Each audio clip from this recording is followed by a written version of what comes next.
Is Unifirst refusing to receive your certified letter that you sent to them, or are they making it difficult? Or are they not claiming it? Well, here's a video for you. So what I've just heard back from a couple of my customers, and I heard this once before, but now it's happening with several different companies. Maybe it's due to the economic climate. But what's happening is this. The uniform rental companies require you to send a notice of cancellation or a notice of cancellation of automatic renewal, and you have to do that by certified letter or by registered mail. And what's happening now is some of my customers are saying that that they're getting back that letter as unclaimed or refused. And so it's just another sign or another example of a uniform rental company, in this case Unifirst, and they're trying to make it difficult for you to cancel. So what should you do in that situation? Well, don't throw that letter away. You want to keep that letter because that's evidence, first of all.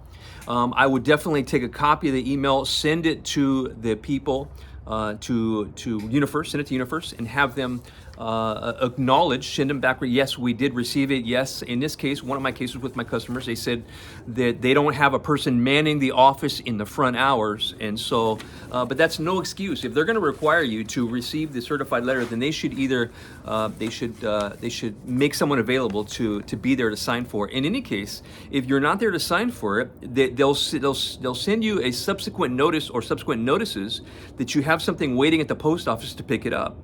And so in that case, obviously Unifirst hasn't picked it up, and they didn't want to pick it up for some reason. Obviously, it's not to their advantage. So send that email, get a confirmation they received the email, staple it to everything you sent initially the first time, make out a little form, and that form is going to say something like, you received this certified cancellation letter, and put in all the pertinent details, and then have the driver sign for it when they come to pick it up.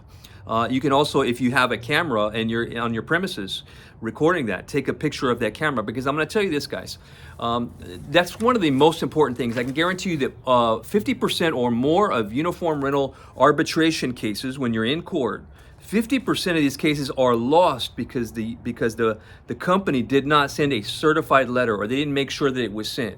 And none of those emails, none of the evidence, none of the pictures, and none of the videos are going to help you whatsoever, because you didn't follow the instructions of the contract. Unifirst says it like this. Unifirst says,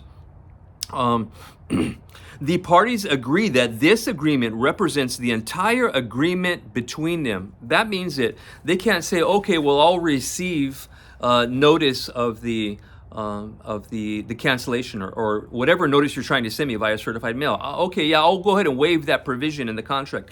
They cannot do that. Even if the CEO of Unifirst says, yeah, don't worry about it, I'm the CEO, he doesn't have the authority to change this agreement unless it's modified in writing by both parties. That's what the contract says. So be careful on this. It is very, very extremely important that you send that certified letter and get it mailed. So anyways, hope this helped. Call me. I offer free consultations. Send me a copy of your contract and your invoice. I'll take a look at it for you.